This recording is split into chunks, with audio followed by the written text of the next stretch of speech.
오늘의 주요 뉴스입니다. 공식 선거운동이 중반에 접어든 가운데 여야 모두 젊은 층 공략에 주력하고 있습니다. 4.11 총선을 앞두고 중구는 구도심 상권 회복과 혁신도시 개발이 주요 화두입니다. 고속도로에 떨어진 적재물로 사고는 늘고 있지만 처벌은커녕 보상받기도 쉽지가 않습니다. 병원들이 비용을 줄인다며 건강검진 결과를 일반 우편으로 보내면서 배달 사고가 잇따르고 있습니다. 여러분 안녕하십니까? 4월 3일 화요일 UBC 굿모닝 울산입니다. 울산지방은 오늘 오전까지 5에서 20mm의 비가 더 오다가 오전 중으로 그치고 차차 맑아지겠습니다. 아침 최저 기온이 14도까지 오르겠지만 한낮 기온도 13도에 머물러 기온 변화가 거의 없겠습니다. 특히 강풍 경보가 내려진 가운데 해안가를 중심으로 초속 10m 이상의 강한 바람이 불 것으로 예상돼 시설물 관리에 각별한 주의가 필요합니다. 내일은 맑은 가운데 아침 최저 3도, 낮 최고 17도의 기온 분포를 보이겠고 강풍주의보는 계속되겠습니다.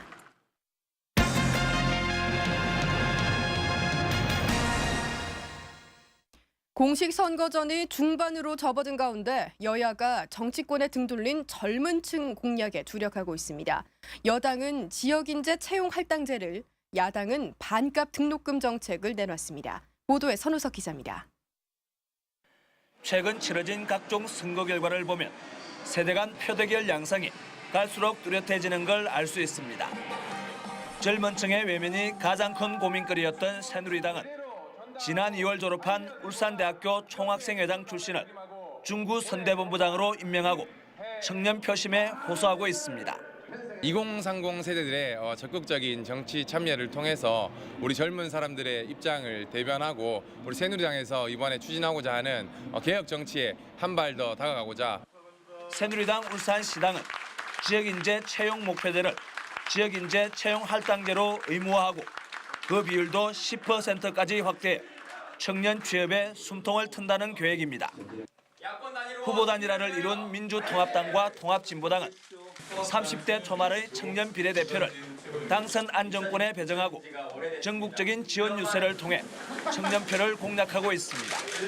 우리가 나서니까 정치가 바뀌고 우리가 나서니까 우리의 삶이 바뀐다는 것을 지난해 서울시립대 반값 등록금을 만들어낸 박원순 후보의 모습을 보면서 야권은 지난해 서울시장 보궐선거 승리로 서울시립대에서 반값 등록금을 실현하고 있다며 반값 등록금 실현과 대학생 주거 지원 등의 공약으로 청년들의 투표 참여를 독려했습니다.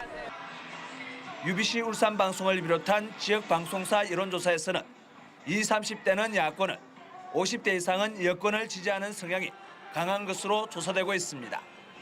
여야는 청년 실업 해소를 주로 하는 청년 정책으로 정치에 등돌린 젊은층 끌어안기에 안간힘을 쏟고 있습니다. UBC 뉴스 선우석입니다.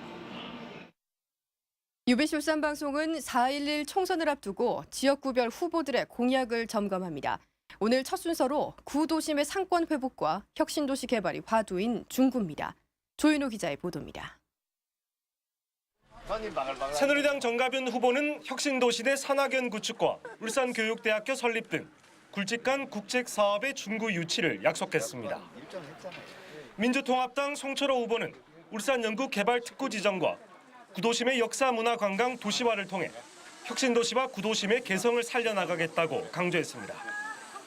진보신당 이양희 후보는 오는 2030년까지 핵발전소 폐쇄와 비정규직과 청년 여성을 위한 지원책을 내놨고 무소속 변형태 후보는 재개발 지역 내 노인 맞춤형 주거단지 확충과 중구 교육환경 재정비를, 무소속 유태일 후보는 약값 절감과 공동주택 관리비 인하, 영세 상인 4대 보험료 지원을 공약으로 제시했습니다. 구도심과 혁신도시 간의 불균형 해소에 대해 각 후보들은 교통망 확충을 공통적으로 꼽았지만 일부 사안은 뚜렷한 입장차를 보였습니다. 혁신도시는 구도심과의 균형 발전이 필요합니다. 혁신도시와 구도심이 연계된 도심 정비, 상권 활성화, 교통망 확충에 대한 방안을 새누리당 후보가 구상하고 있는 혁신도시 음식거리는 원도심에 와야 됩니다. 혁신도시에는 국립산업박물관이 와야 됩니다. 결국 중구는 어떤 후보가 구도심의 상권을 회복하고 낙후된 중구의 발전을 이끌어내냐에 유권자들의 눈과 귀가 쏠리고 있습니다. UBC 뉴스 조인호입니다. 선거가 중반전으로 접어든 가운데 각 당 지도부의 방문과 지원 요새가 잇따르고 있습니다. 새누리당은 오늘 김무성 전 원내대표가 다시 울산을 방문하고 오는 5일에는 박근혜 선대위원장이 두 번째로 울산을 방문해 북구 지역에서 지원 유세를 벌일 계획입니다. 또 5일에는 원희룡 의원이, 8일에는 이해훈 의원이 각각 울산을 방문합니다. 민주통합당은 오는 5일 전태일 열사의 동생으로 비례대표 1번인 전순옥 후보가 한국노총과 민주노총을 방문해서 노동계 지원을 당부하고 주말쯤에는 손학규 전 대표나 문재인 상임고문이 방문할 계획입니다. 통합진보당도 오늘 권영길 전 대표가 동구와 북구 지원 유세에 나서고 당내 민간인 불법 사찰 대책위원장을 맡고 있는 서기호 전 판사도 울산에서 기자회견을 갖고 지원에 나설 예정입니다. 지난주 앞서가던 트럭에서 떨어진 알루미늄 조각 때문에 차량 14대가 파손됐다는 소식 전해드렸습니다. 그런데 이 같은 피해를 당해도 보상을 받기가 쉽지 않다고 합니다. 김규태 기자의 보도입니다. 달리던 덤프트럭에서 거대한 돌덩이가 떨어집니다. 철제 드럼통도 바닥에 튕겨 날아오고 상자도 날아와 뒤따르던 차에 부딪힙니다. 실제 고속도로에서 일어난 적재물 낙하 사고 장면입니다.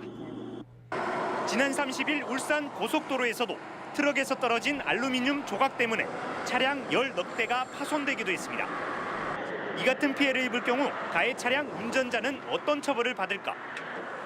현행 도로교통법상 인명피해가 발생하지 않을 경우 형사처벌은 어렵고 대신 최고 7만 원의 범칙금이 전부입니다. 따로 형사처벌은 안 합니다. 스티커 자체도 사람이 다쳤을 때 스티커를 발부하는 거지 사람 안 다치면 스티커 발부 안 합니다. 가해 차량을 찾아내더라도 오히려 피해 차량의 과실이 인정되는 경우가 많아서 제대로 보상을 받기가 힘듭니다. 적재물이 떨어져 있는 거를 모르고 가다가 받은 경우 피자가 100% 과실이라고 볼 수가 있어요. 피해자 운전자가 전방주시 위반을 한 거예요. 게다가 낙하물은 개인 소유여서 도로공사나 국가를 상대로 보상을 받을 수도 없습니다. 대부분의 고속도로 낙하물 사고의 경우 가해 차량을 찾기 힘든 만큼 차간 거리를 충분히 유지하는 방어운전이 무엇보다 중요합니다. UBC 뉴스 김규태입니다. 건강검진 결과를 일반 우편으로 보내는 병원이 많은데요. 그런데 우편물이 반송되는 바람에 암에 걸린 사실을 6개월이 넘도록 모르는 일도 있었습니다. 윤경재 기자가 보도합니다. 식당 일을 하는 51살 박모 씨는 최근 보건증을 갱신하기 위해 보건소를 찾았다가 깜짝 놀랐습니다. 대장에 이상이 있다는 말에 정밀 검진을 받은 결과 대장암 판정을 받은 겁니다. 문제는 지난해 6월 한 종합병원에서 받은 정기 검진에선 이상이 없다는 판정을 받았다는 것. 보건증이 아니었다면 내가 아니라는 것도 모르고 있지 않겠습니까? 2년이 될지 3년이 될지 5년이 될지. 당시 대장 검사는 검진 다음 날 별도로 받았는데 이 결과는 빠진 채 이상이 없다고 통보됐던 겁니다. 병원 측은 검진 석 달이 지난 지난해 9월 대장 검사 결과를 추가로 일반 우편물로 보냈지만 박 씨는 받아보지 못했습니다. 결과가 조금 늦게 나갔습니다. 저희들도 일반 우편으로 보내니까 확인할 수가 없고요. 이처럼 건강검진 결과는 그 중요성에도 불구하고 대부분의 병원에서 착신이 확인되지 않는 일반 우편으로 보내고 있습니다. 바로 부탁을 해보셔야 될 것 같거든요. 홍보서를 몇 개가 보내줄 수가 있느냐. 전기 비용이 사실 만만찮죠. 한 통에 지금 전기가 1,500원 정도 하는데 200원 같은 경우.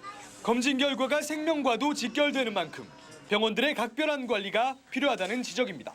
UBC 뉴스 윤경재입니다. 울산시의 사회복지 분야 예산이 큰 폭으로 늘면서 지방재정 악화의 원인이 되고 있습니다. 지방으로 이양된 사회복지 사업 대부분을 중앙정부로 다시 환원해야 한다는 지적까지 나오고 있습니다. 김익현 기자입니다. 울산시의 사회복지 분야 예산이 해마다 크게 늘고 있습니다. 지난 2008년 3,583억 원에서 2010년 4,318억 원, 지난해에는 4,622억 원까지 늘었습니다. 이 때문에 전체 예산 중 사회복지 분야 예산의 비중도 2008년 15.5%에서 지난해에는 20%를 넘겼습니다. 지난 2005년 사회복지 부문 67개 사업이 중앙에서 지방으로 이양된 뒤 생겨난 현상입니다. 그러나 정부의 보조금과 교부금을 합한 이른바 의존 수입은 사실상 제자리 걸음입니다. 2008년 1조 262억 원에서 2009년 1조 1,305억 원, 지난해에는 1조 1,545억 원에 그쳤습니다. 사회복지 관련 울산시 예산이 29% 늘어나는 동안 정부가 울산에 주는 돈은 12.5% 증가에 그친 겁니다. 지금 지방으로 이양되어진 사회복지 사업을 전면 중앙정부가 환원해가는 것을 심각하게 고려해야 될 때라고 생각합니다. 복지사업 확대라는 생색은 중앙정부가 내고 실제 사업비 부담은 지방정부가 더 많이 떠안는 것은 바람직하지 않기 때문입니다. 가뜩이나 열악한 지방재정이 더 이상 나빠지지 않도록 사회복지사업 재원에 대한 재검토가 시급한 실정입니다. UBC 뉴스 김익현입니다. 요즘 정자항은 바다의 고소함을 전해주는 봄 가자미잡이가 한창입니다. 참가자미철을 만난 정자항에 이다루 기자가 직접 다녀왔습니다.